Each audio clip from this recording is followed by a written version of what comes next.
Ons het verlede week so 'n bietjie begin kyk, veral in die seisoen waarin ons is tussen Pasga en die uitstorting van die Heilige Gees, Pinksterfees.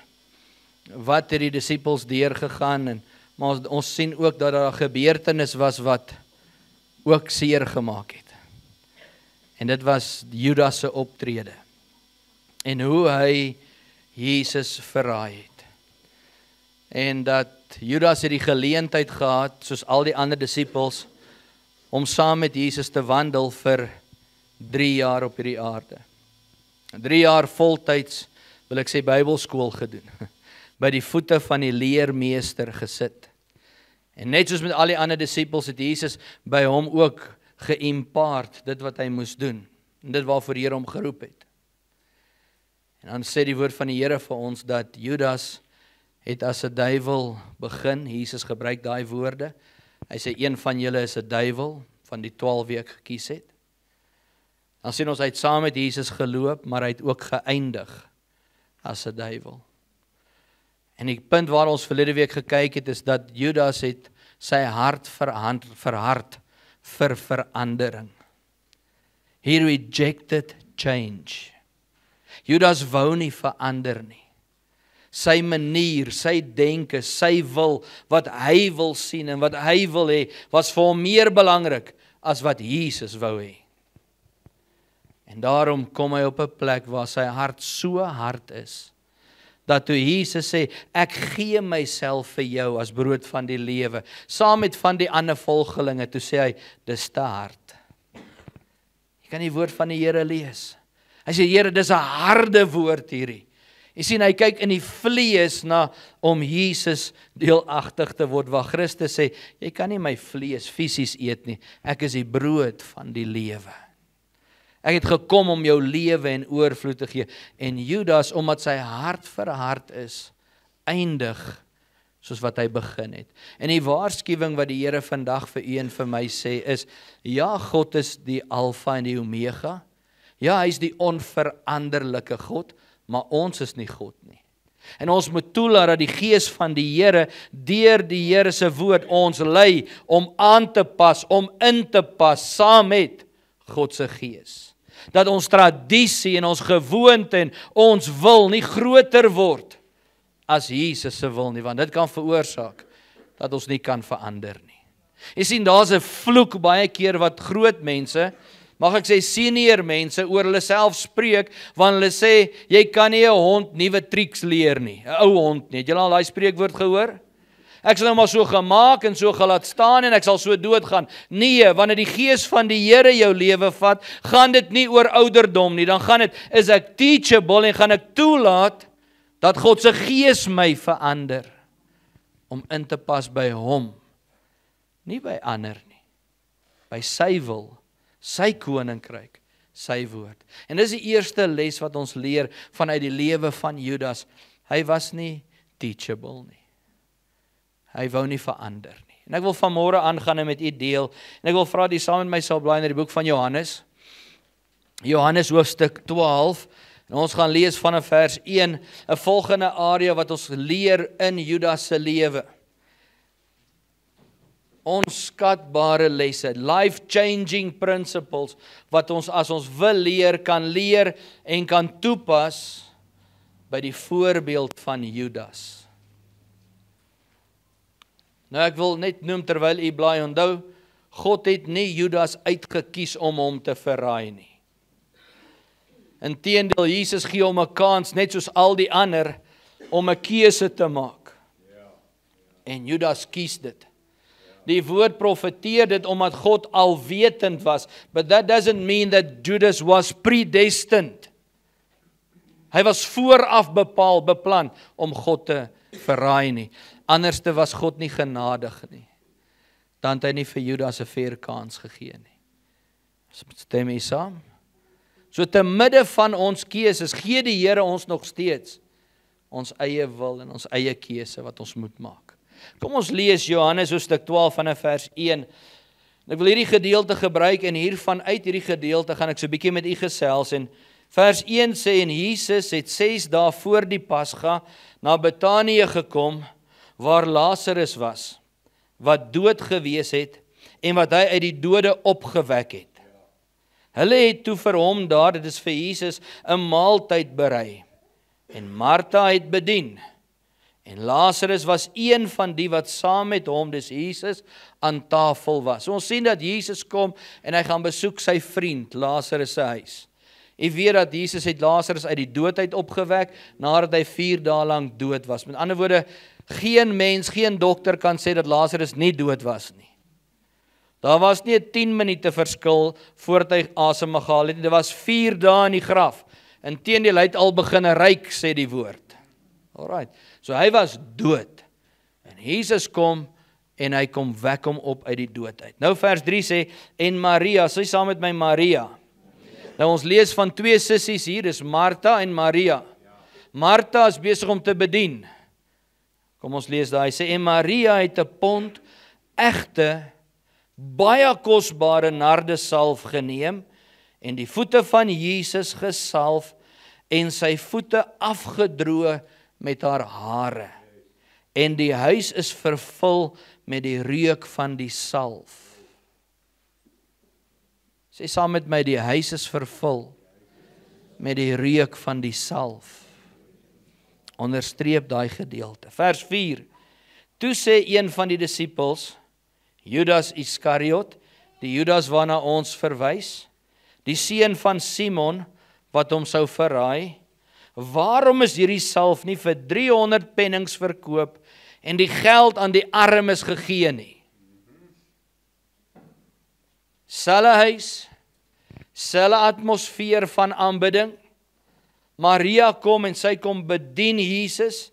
Die ander disippels is reg rondom Jesus en Judas staan en sê, hoekom verkoop ons nie eerder hierdie nardesalf nie?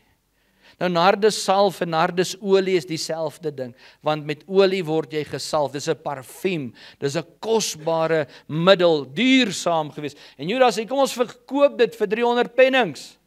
En ons gee die geld vir die armes. Vers 6 sê, en dit het hy gesê, nie omdat hy oor die armes besorg was nie, maar omdat hy 'n dief was, en die beurs gehaat het, en die bydraes geneem het.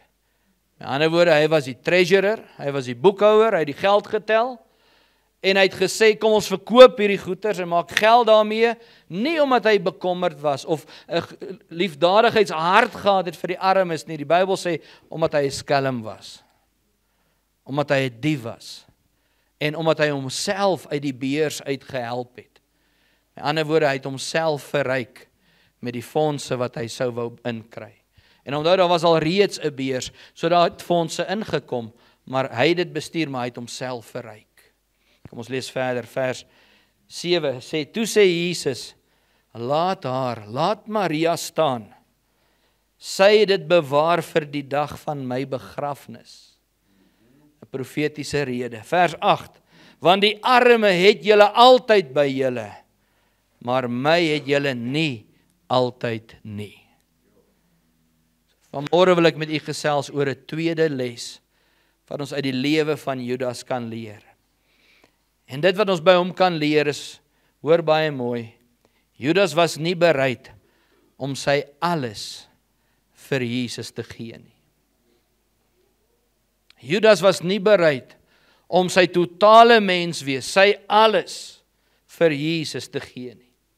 Judas was bereid om vir Jesus iets te gee, maar nie alles nie. Daar's 'n verskil om vir Jesus iets van jou lewe te wil gee en om vir hom te sê, Here, my alles behoort aan U. Jy sien daardie dag toe Judas vir Maria sien hoe dat sy hierdie kosbare nardesalf en olie neem en oor Jesus se voete uitstort. Toe hy dit sien, mis hy die doel waaroor dit alles gaan. Hy sien net dat Maria kom en sy kom mors. Ek gaan nou vir jou wys. Hierdie salfolie wat soveel geld kon maak en hy mis die oomblik van aanbidding. Hy staan van die kant af en kritiseer, is negatief en mis die hele geleentheid. Maar Maria kom en sy erken 'n geleentheid by die voete van die Messias. Sy sê, hier is 'n kans vir my om die Messias, my verlosser, my saligmaker, om God te aanbid. Judas aan die ander hand staan, hier's 'n kans om geld te maak.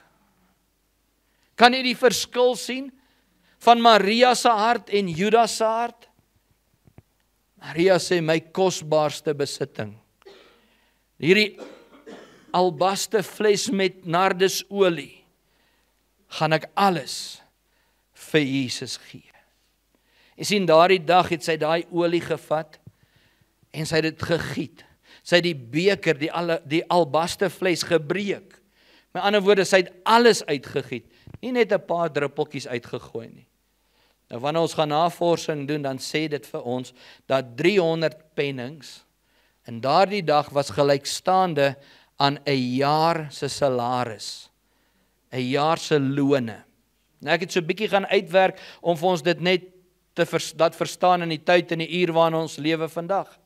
Die minimum dagloon vandag volgens wet is R203.36 'n dag. So jou intree vlak volgens die wetregering moet jy vir 'n dagloner wat 8 ure werk R203.36 gee. Dit beteken, dit is, laat ek net hier kyk, R25.42 'n uur. R25, hoeveel het ek gesê, 42 sent 'n uur. Nou kom ons kyk na die gemiddelde werker vandag. Die gemiddelde persoon werk van 'n maandag tot 'n Vrydag. Dis 5 dae 'n week. As ons 5 dae 'n week vat, dan kyk ons nou hoeveel dae daar in 'n jaar is, dan werk die gemiddelde mens, as hy maandag tot Vrydag werk, 260 dae 'n jaar. Ons weet daar is 300, is dit 56 dae in 'n jaar? 65 dae in 'n jaar? So die normale ou van maandag tot Vrydag werk 260 dae, Erna. So as ek 260 dae vat en ek maal dit met R203.36, dan kom dit uit by R52.873.60. Kom ons gee so 'n bietjie vir die inflasie. Kom ons sê R52.000. Sê saam met my R52.000. Jy sien, ons hoor 300 pennings, dan dink ons R300.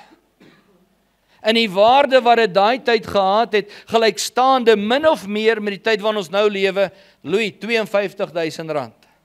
Maria kom met 'n gesindheid waar sy voor Jesus buig, met haar trane was sy voete, met haar kosbare R52.000 se olie, salf sy voete, en sy kom met haar hare, en sy maak sy voete droog.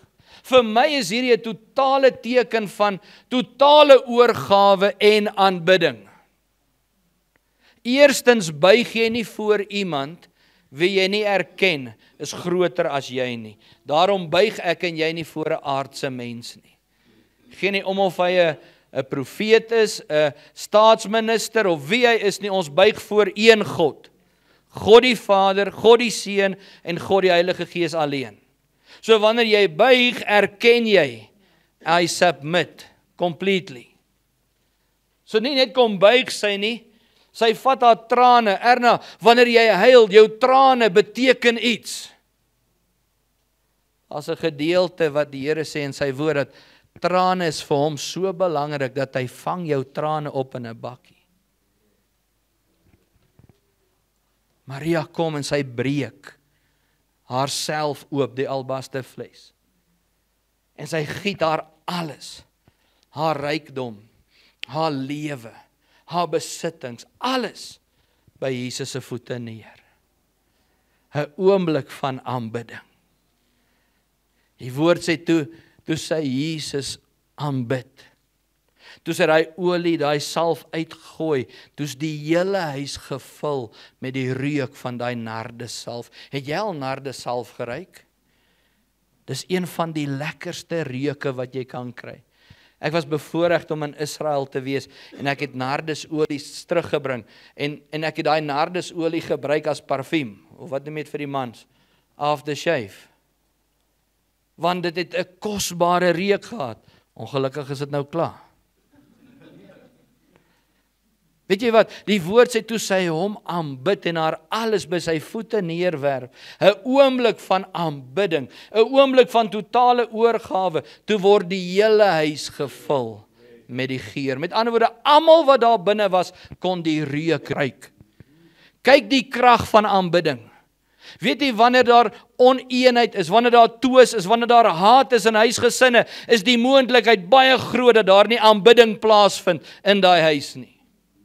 Ek praat nie van Sondag aanbidding in die kerk, heilig, heilig en om in tale te bid nie. Dit het sy plek. Ek praat van 'n lewe van aanbidding in die teenwoordigheid van God, want wanneer God aanbid word, is hy teenwoordig.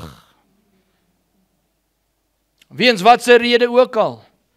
Jy word nie toegelaat nie, jou man hou nie daarvan nie, die kinders hou nie van jou musiek nie. Wat gebeur? There is no worship. En dan bevind hulle self soos Judas aan die kant. Wat kan ons hier uitmaak? Wat kan ons hier uitkry?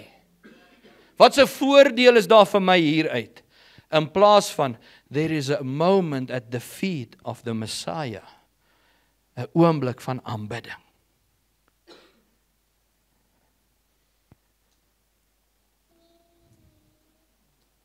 Amen.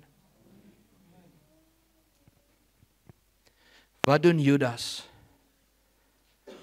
Nie net wil hy nie verander nie, maar hy kan nie die nut sien dat Maria haar alles vir Jesus gee nie.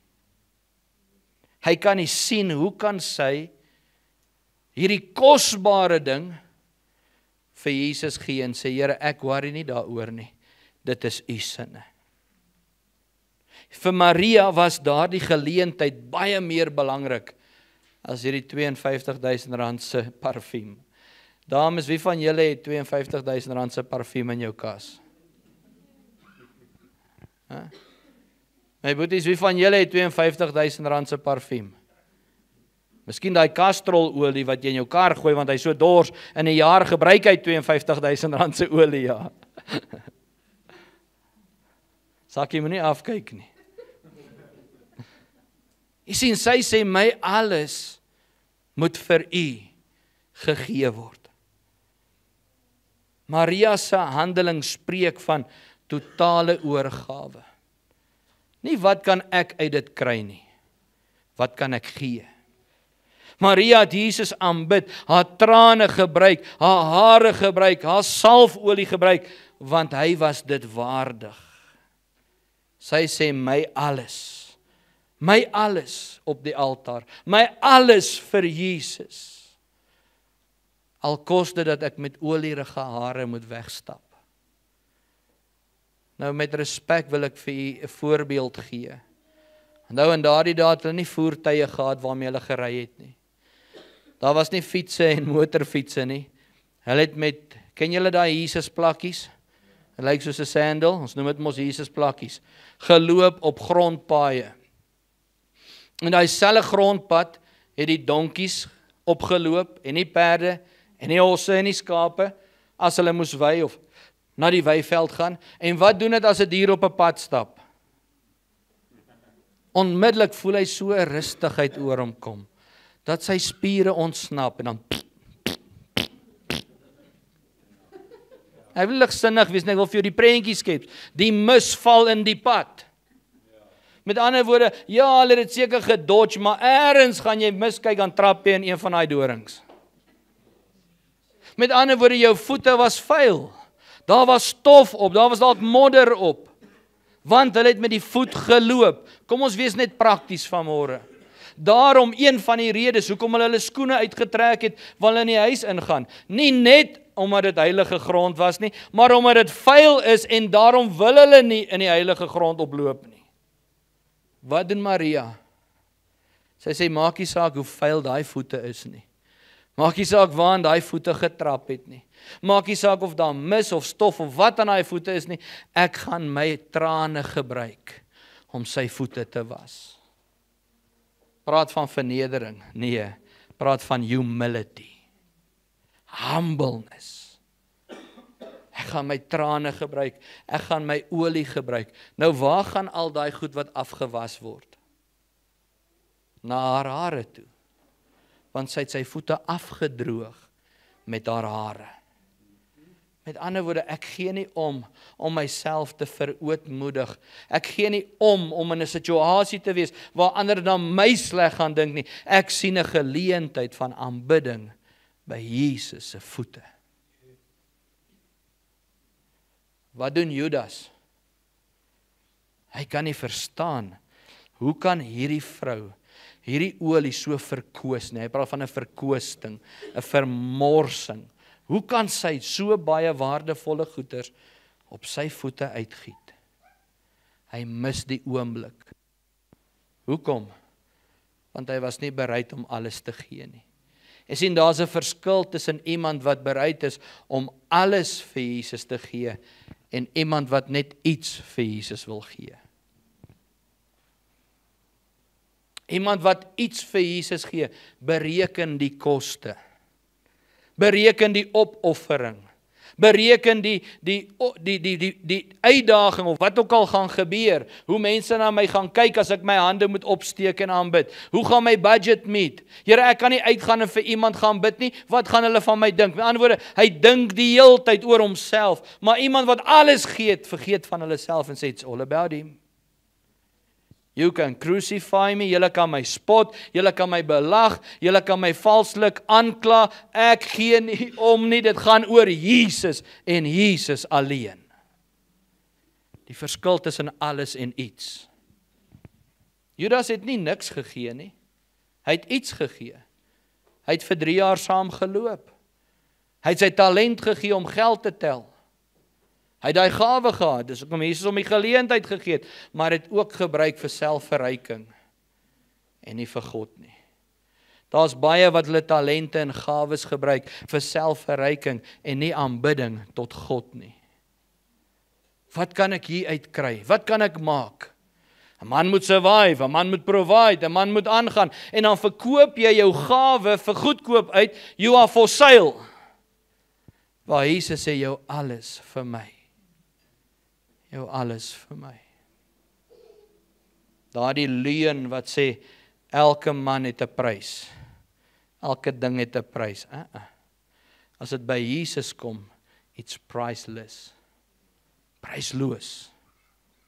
It's about him and him only.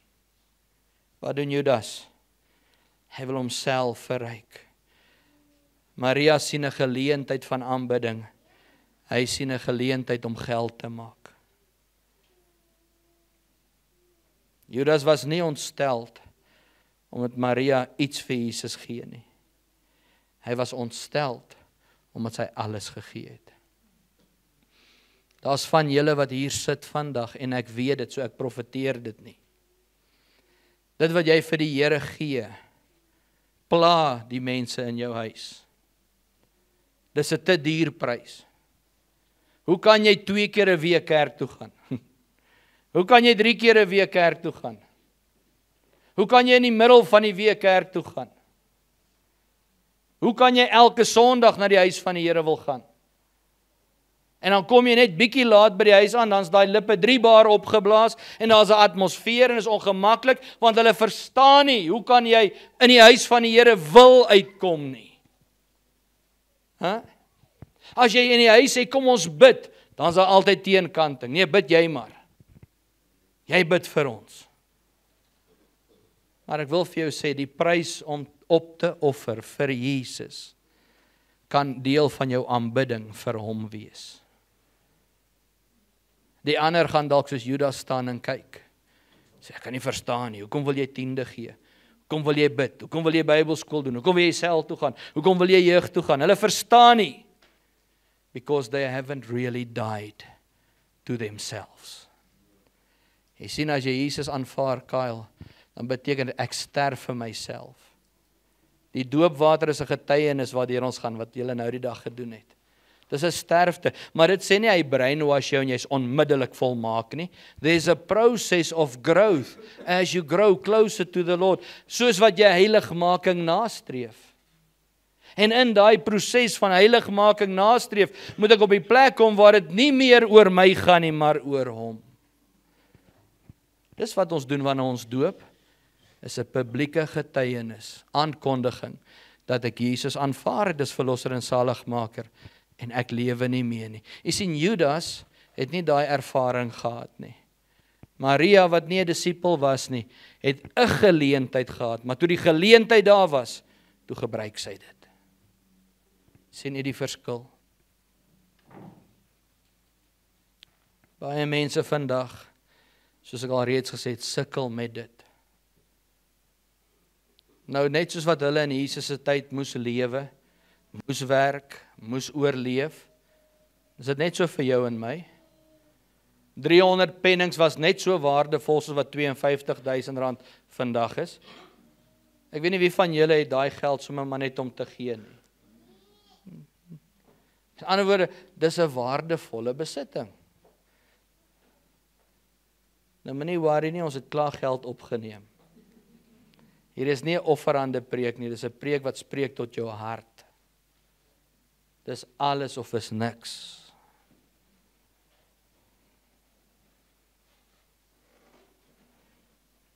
Judas was nie bereid om sy alles te gee nie.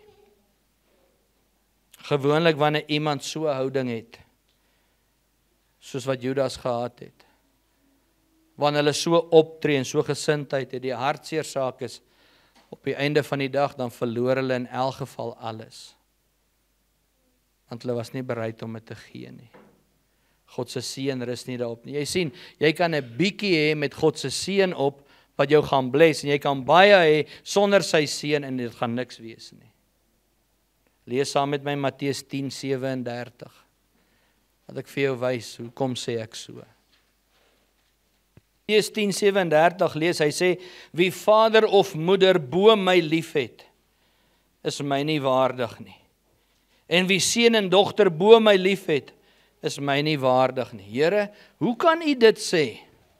Dit gaan dan alles oor om hulle lief te hê. Nee, Jesus sê, as jy hulle bo my plaas. Dis die konteks waarmee hy praat.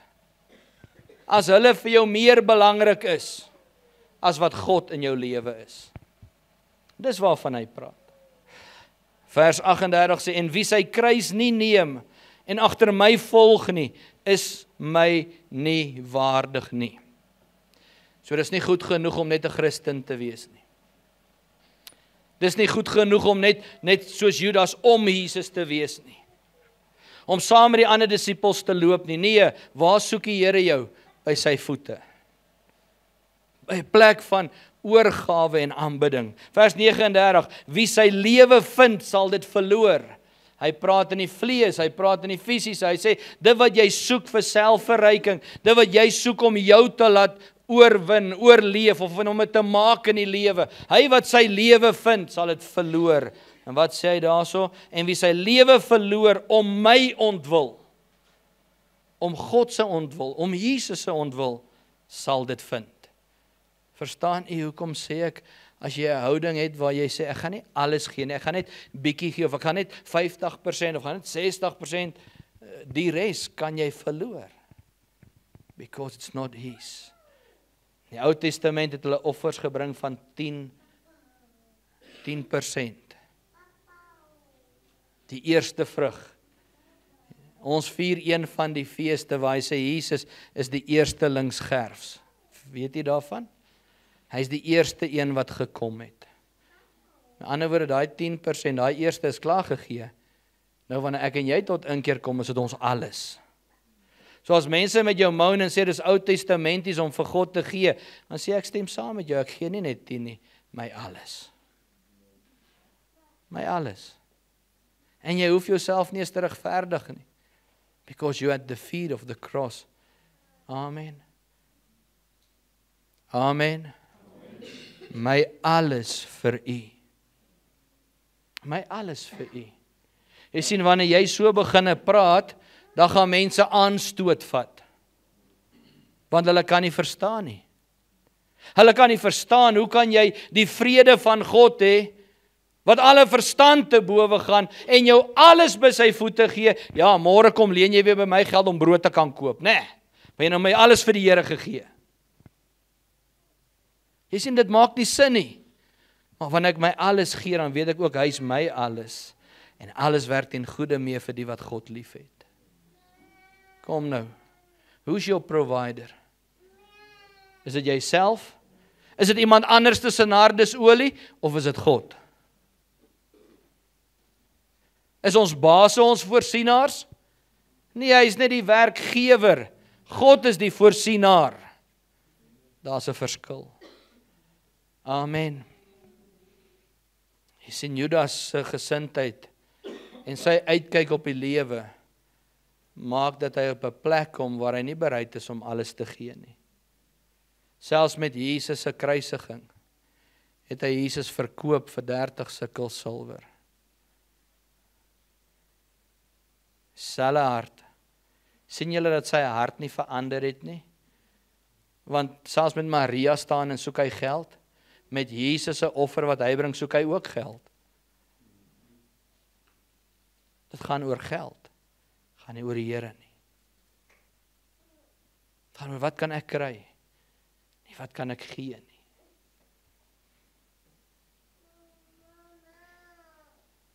Judas was nie bereid om 100% geestelik toegewy te lewe net vir die Here nie. Hy was gedeelteliks bereid. Net gedeelteliks. Judas het geweier om te verander. Die tweede les wat ons vanmôre kyk is, hy was bereid om iets te gee, maar nie alles nie. Ek wil vanmôre 'n stelling maak, ware vreugde, ware vrede, ware blydskap word gevind in 'n lewe wat totaal oorgegee word vir die Here. Nie net gedeelteliks nie. My alles vir hom. Alles vir Jesus. My alles vir U. Dis wanneer jy vrede kry, selfs in situasies waar daar nie vrede is nie. Dis waar jy hoop vind, ewen in moeilike, duister omstandighede. Dis waar jy weet, ons sal deurkom, want ek in my huis, ons sal die Here dien, en God sê, alles werk ten goeie mee vir die wat God lief het. Dis waar ek en jy ons behoue in het. Dan al is daar aanslag, al is daar tekorte dalk partykeer. Partykeer gee jy jou alles. Wat sê die Here? Ek sal vir jou voorsien. Ek is jou sorg. Jy sien, toe Judas daai dag judge, toe maak Jesus hom stil. En my interpretasie, hy sê vir hom, bly stil. Want sy het 'n geleentheid gehad om my te aanbid. Sy doen dit op die oog na my begrafnis toe. Sy verstaan die doel waaroor dit gaan. Jy dink oor jouself. Die Here sê, hy wou nie eers geld vir die armes gee nie, want hy was skelm. En Jesus sê vir homself, in jou skelmheid, wil ek vir jou sê, dat die armes het jy altyd by jou. Vir my het jy net nou. Daar's 'n geleentheid, daar's 'n tyd, waar jy die geleentheid moet erken. By die voete van Jesus, of in die crowd. Murmureer. Wonder, hoekom mors hy dit? Hoekom maak hulle so? Hoekom doen hy die? Hoekom doen sy daai? Jy kan kies aan watter kant jy gaan wees. Die God wat ons dien, forceer ons nie. In afsluiting van môre, wanneer die kind van God sê, Here, as ek dit het, dan kan U dit hê.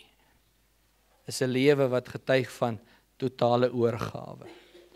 Kan ek dit weer sê? As ek dit het, kan U dit hê. Jy kan nie gee wat jy nie het nie. Amen. Jy kan net gee wat jy het. 'n kind van God wat sê, Here, U kan my verhouding sê.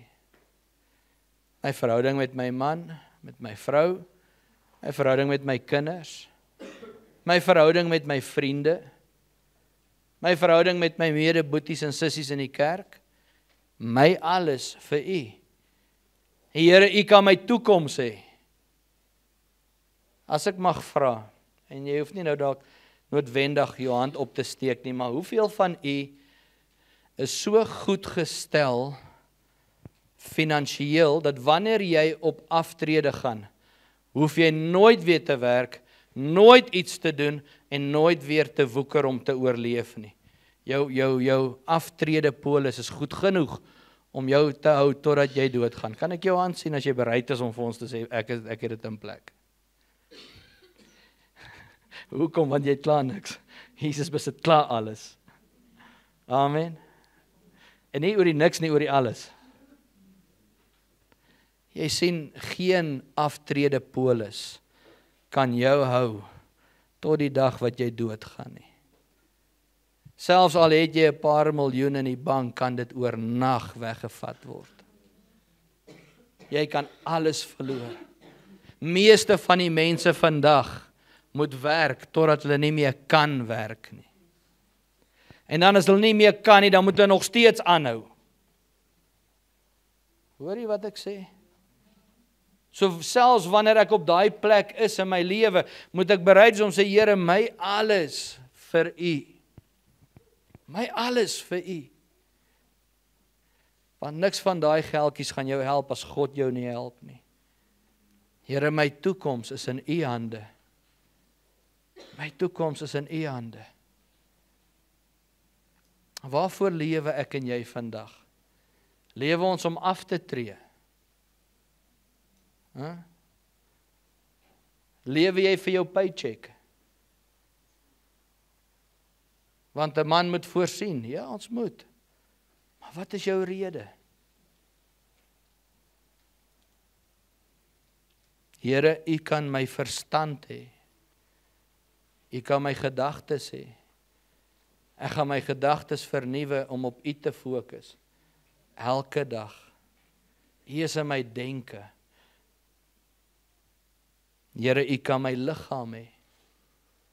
Dis iets wat jy het, wat jou niks kos nie. Wat jy kan gee.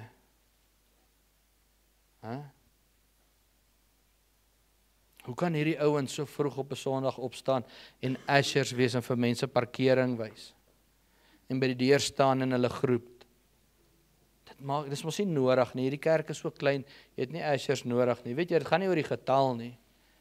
Dit gaan oor die mense wie hulle bedien, 'n hart en 'n passie vir mense. Irrelevant van die grootte van die getal.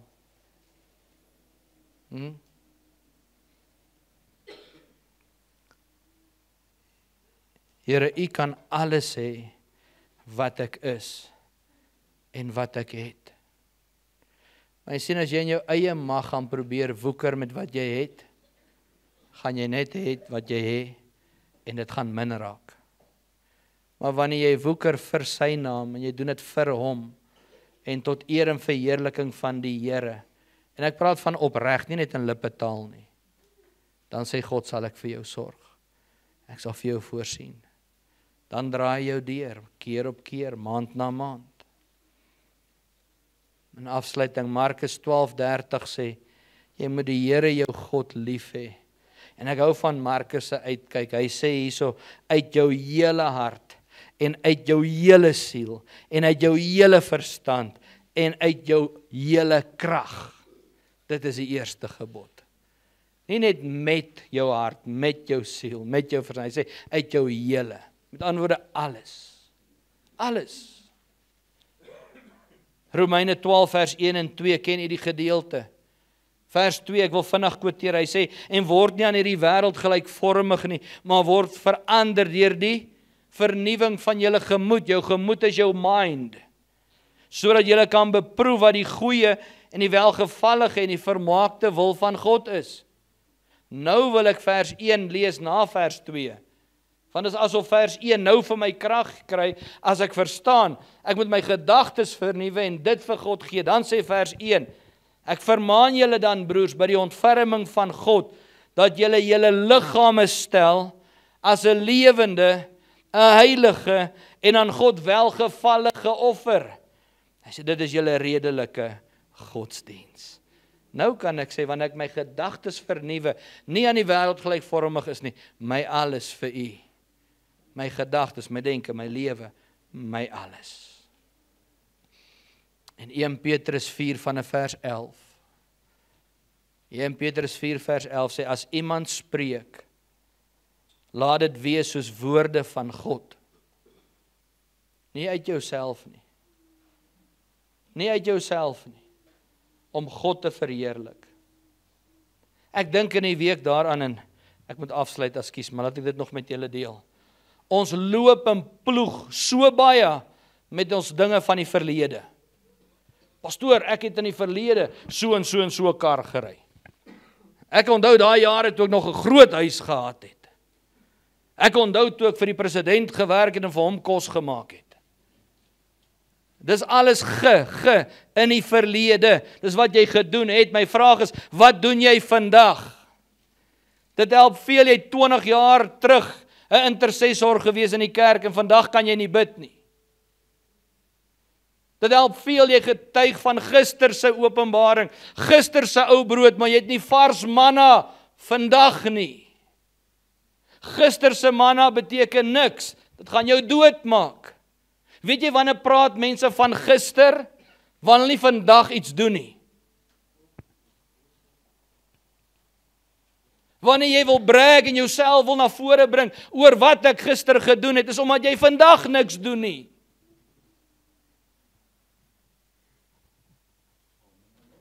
Einde of amen. Gaan dit oor my of gaan dit oor hom? Die salwing op jou lewe sal 'n wegbaan, sal 'n pad maak vir jou. Nie jou talent nie, nie jou geld nie, nie wat jy aantrek en hoe jy lyk en hoe jy praat nie. Die salwing van God op jou lewe maak 'n weg vir jou en daarin sal jy wandel. Dis waaroor dit gaan. In afsluiting. 1 Petrus 4:11 gaan aan, hy sê, as iemand dien, laat dit wees soos uit die krag van God verleen, sodat God in alles verheerlik kan word deur Jesus Christus, aan wie die heerlikheid en die krag toekom tot in alle ewigheid. Laat dit so wees. Dis wat amen beteken. So as jy bid, is dit soos God wat bid. As jy praat, as jy gee, as jy dien, en al vergeet jy van al die ander en is net by Jesus, dan is dit fyn, want jy doen dit vir hom. It's about him. So 'n afsluiting van môre, mag die Gees van die Here die naprediker wees, wat u en my hart deursoek. Vanoggend aan aanbidding was daar so 'n paar keer wat die Gees van die Here, in Engels sê ons, he prompted my spirit. Ek net iets ervaar, waar hy konstant vir my sê, create in me a clean heart, O God. Here, skep in my 'n rein hart. Jy sien, die lewe waarin ons lewe is nie fair nie, is nie mooi nie, is nie maklik nie, en is maklik, oom Piet, om jou hart te verhard. Here, kom skep in my 'n rein hart. Lord, create in me a clean heart, and renew your spirit in me. Amen. Dis alles of is niks. Jy gaan gemanipuleer word deur mense wat sê, wel, as die bietjie wat ek het nie reg is nie, dan vat ek my paai en ek waai. Het julle al daai ouens gesien? As ek nie dit kan doen nie, dan gaan ek niks doen nie. Alright. Gaan nie oor my, gaan oor die Here.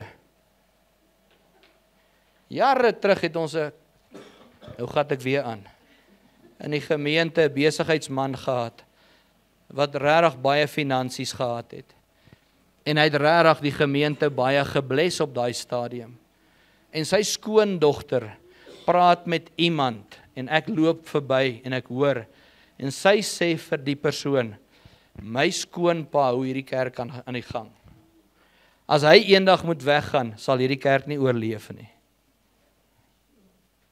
Ek hoef nie vir jou te jok nie. Dis wat gesê was.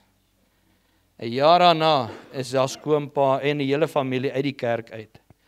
En ons staan vandag 15 jaar in die genade van die Here, nog steeds AGS nuwe begin, en God hou die kerk aan die gang, nie 'n mens nie. Amen. Kerk's nie gebou op 'n man nie. Ja, die Here gebruik 'n man, hy gebruik 'n mens. Ons is bevoorreg dat die Here Pastor Gert en Tannie Tia gebruik het as 'n instrument. Ek is bevoorreg dat hy julle gebruik. But it's not about you, it's not about me, it's not about Pastor Gert. It's not about Pastor Eben, it's about the King of Kings and the Lord of Lords. En as jy worship 'n mens, as jy teruggaan na die verlede, is omdat jy niks vandag het om te praat oor nie. Mag ons leer vanmôre wat ons moet leer. Mag die Gees van die Here praat. Die Here het eers met my gepraat. Eers pak slag gegee voor ek dit met jou kan deel. Hy wat 'n oor het om te hoor, mag hy hoor wat die Gees van die Here vir die gemeente sê. 4de afsluiting, dit beteken dis nou finaal. Okay. Party van ons moet gaan regmaak. Party van ons moet gaan regmaak. Amen. Kom ons bid. Here, ons dankie vir u woord. Dankie vir u woord wat skerper is as enige tweesnydende swaard, wat ons harte besny, ons sinne kom besny. Here, ek wil nou vir myself bid. Die areas in my lewe waar ek bereid is om iets te gee, nie alles nie. Wil ek vanmôre kom bely en sê, Here, ek is jammer. Partykeer word ons so besig in ons redreis om te probeer oorleef dat ons kompromieë aangaan. Vanmôre net weer kom erken en net kom bely my alles vir U.